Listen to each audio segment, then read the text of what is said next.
नमस्कार बच्चों। हमारे YouTube चैनल स्काई मेंटर में आप लोगों का स्वागत है। आज हम लोग कक्षा 9 की NCERT किताब की सबसे पहली कविता यानी कबीर दास की साखियाँ के बारे में पढ़ेंगे, जिसके कवि कबीर दास जी हैं।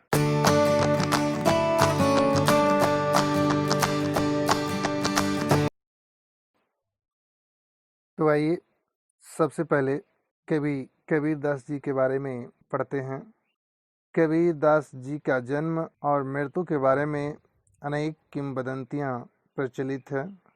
कहा जाता है कि सन 1398 में काशी में उनका जन्म हुआ और सन 1518 के आसपास मगहर में देहांत। कबीर ने विधिवत शिक्षा नहीं पाई थी, परंतु सत्संग, पर्यटन तथा अनुभव से उन्होंने ज्ञान प्राप्त किया था। भक्तिकालीन निर्गुण संत परंपरा के प्रमुख कवि कबीर की रचनाएं मुख्यतः कबीर ग्रंथावली में संग्रहित हैं।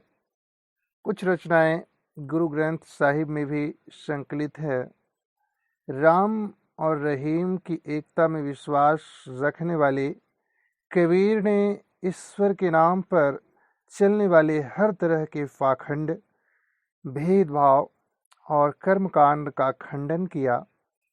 कबीर कहते हैं कि ज्ञान की सहायता से मनुष्य अपनी दुर्बलताओं से मुक्त होता है। अब हम लोग कविता के इन पंक्तियों के बारे में पढ़ेंगे, तो ध्यान देंगे। मान सरोवर सुभर जल, हंसा केली कराही, मुक्ता फल मुक्ता चुगे, अब उड़ी अनत न जाही। प्रस्तुत साखियों के माध्यम से कवि कबीर दास जी इस संसार के लोगों को यह बताना चाहते हैं कि मुक्ति का मार्ग हमें केवल प्रभु भक्ति में ही मिल सकता है और उसी से हमें परम आनंद की प्राप्ति होगी। इसी कारण से वे हंसों का उदाहरण देते हुए कहते हैं कि जिस प्रकार हंस मान सरोवर के जल में क्रीड़ा करते हुए बड़े ही आनंदमय होकर मोती चूगते हैं, उन्हें इस क्रीड़ा में इतना आनंद आता है कि वो इसे छोड़कर कहीं नहीं जाना चाहते। ठीक इसी प्रकार अगर मनुष्य भी खुद को ईश्वर की भक्ति में लीन कर लेगा और परम मोक्ष का आनंद प्राप्त कर लेगा, तो फिर उसका ध्यान कहीं और नहीं भटकेगा।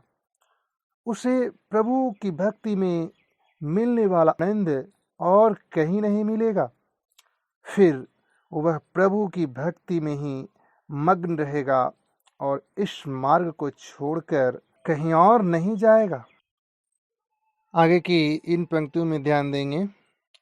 प्रेमी ढूंढत मैं फिरौं, प्रेमी मिले न कोई, प्रेमी को प्रेमी मिले, सब विष अमृत होई।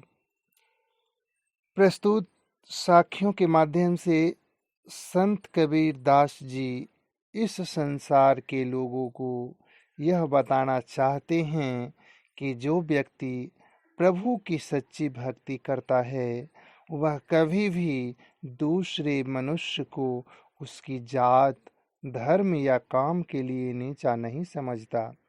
वह सभी मनुष्यों को समान भावना से देखेगा और हर मनुष्य से एक समान प्रेम करेगा। कवि के अनुसार जब दो सच्चे प्रभु भक्त आपस में मिलते हैं तो उनके बीच कोई भेदभाव, ऊंच नीच, क्लेश इत्यादि विष जैसी बुरी भावनाएं नहीं होती। इसके साथ साथ जब दो सच्चे भक्त एक साथ मिलते हैं तो नीची जात, दूसरे धर्म का व्यक्ति या अछूत व्यक्ति भी प्रेम का पात्र बन जाता है। इस तरह पाप भी पुण्य में परिवर्तित हो जाता है। लेकिन आज की दुनिया में दो सच्चे भक्तों का मिलन होना बहुत ही दुर्लभ माना गया है और वास्तव में है भी। आगे की इन पंक्तियों में ध्यान देंगे। हस्ती चढ़िए ज्ञान को सहज दुलीचा डारी, स्वान रूप संसार है मूकन झख मारी। प्रस्तुत साखियों के माध्यम से कवि कबीरदास जी इस संसार के लोगों को यह बताना चाहते हैं कि हमें संसार के द्वारा निंदा किए जाने की परवाह न करते हुए ज्ञान के मार्ग पर चलना चाहिए, यानी चलते रहना चाहिए। जिस प्रकार से जब हाथी घूमते हुए किसी गली मोहल्ले से गुजरता है तो गली के कुत्ते उसके आसपास आकर भौंकने लगते हैं, लेकिन हाथी पर इसका कोई असर नहीं पड़ता है। वह उनसे भौंकने की परवाह किए बिना स्वाभाविक रूप से सीधा अपने मार्ग में चलते रहता है। ठीक उसी प्रकार हम अपने ज्ञान रूपी हाथी पर सवार होकर इस समाज की निंदा की परवाह किए बिना निरंतर भक्ति के मार्ग पर चलते रहें। कवि के अनुसार जब भी आप कोई ऐसा काम करेंगे जो साधारण मनुष्य के लिए कठिन हो, तो आपके आसपास के लोग आपको ऐसी बातें कहेंगे जिनसे आपका मनोबल कमजोर हो जाए, यानी मन की शक्ति कमजोर हो जाए। इसलिए हमें इन सब की बातों को अनसुना करके अपने कार्य में लगे रहना चाहिए। आगे की इन पंक्तियों में ध्यान देंगे। पखा पखी के कारण सब जग रहा भुलान, निरपख होई के हरि भजय सोई संत सुजान। प्रस्तुत साखियों के माध्यम से संत कबीरदास जी इस संसार के लोगों को यह बताना चाहते हैं कि हमें एक दूसरे से तुलना की भावना को त्याग कर देना चाहिए। उनके अनुसार बिना किसी द्वेष भाव के निष्पक्ष भाव से प्रभु की भक्ति करना ही मोक्ष की प्राप्ति का एकमात्र मार्ग है। जो लोग एक दूसरे को जाति, धर्म, काम या धन के आधार पर छोटा बड़ा समझते हैं, वे लोग सच्चे मन से प्रभु की भक्ति नहीं कर पाते हैं और उन्हें मोक्ष की प्राप्ति नहीं हो पाती।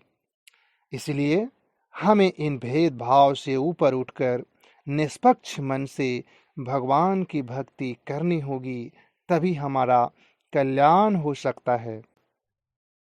आगे की इन पंक्तियों में ध्यान देंगे।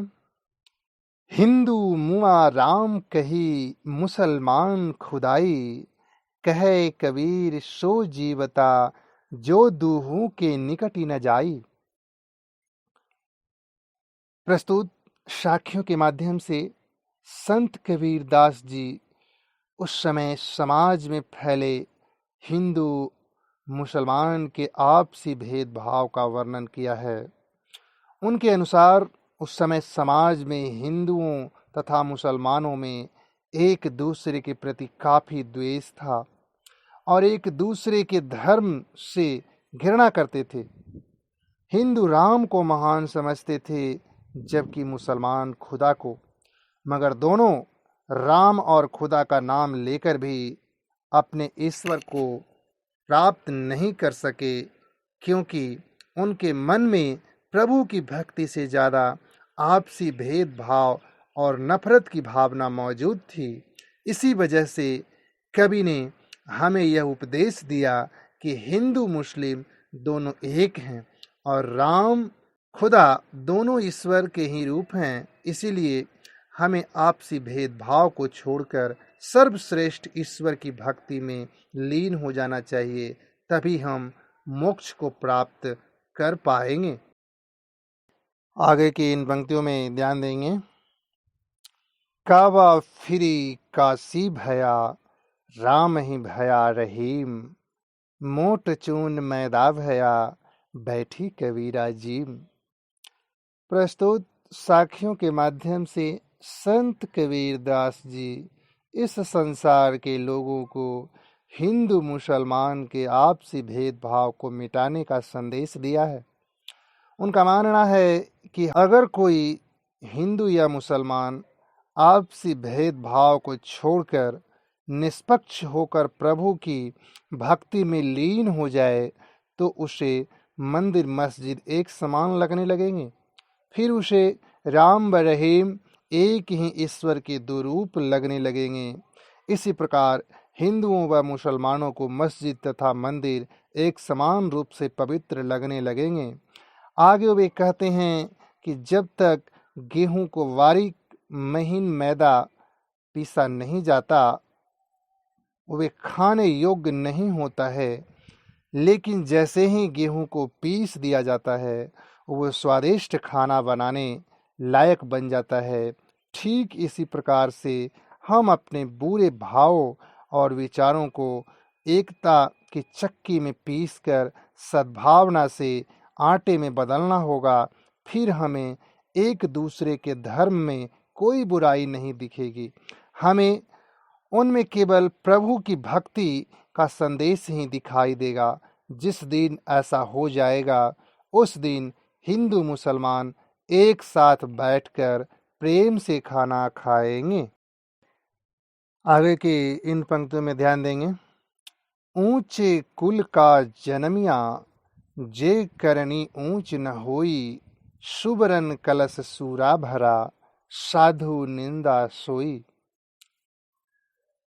प्रस्तुत साखियों के माध्यम से संत कबीरदास जी इस संसार के लोगों को यह बताना चाहते हैं कि पुराने समय में व्यक्ति को उसके कुल से बड़ा समझा जाता था, न कि उसके कर्म और ज्ञान से। इसलिए कवि कहते हैं कि कोई भी व्यक्ति अपने कुल से नहीं बल्कि अपने कर्मों से बड़ा यानी महान होता है। जिस प्रकार से अगर एक सोने के घड़े में मदिरा यानी शराब भरी हो तो वह किसी साधु के लिए मूल्यहीन हो जाता है। सोना का बना होने पर भी उसका कोई महत्व नहीं रहता। ठीक उसी प्रकार से बड़े कुल में पैदा होने के बाद भी अगर कोई व्यक्ति बुरे कर्म करे और दूसरों के परोपकार से जुड़े महान काम न करे तो वह बड़ा कहलाने लायक नहीं है। इसलिए हमें किसी मनुष्य को उसके कुल से नहीं बल्कि उसके कर्मों से पहचानना चाहिए। धन्यवाद।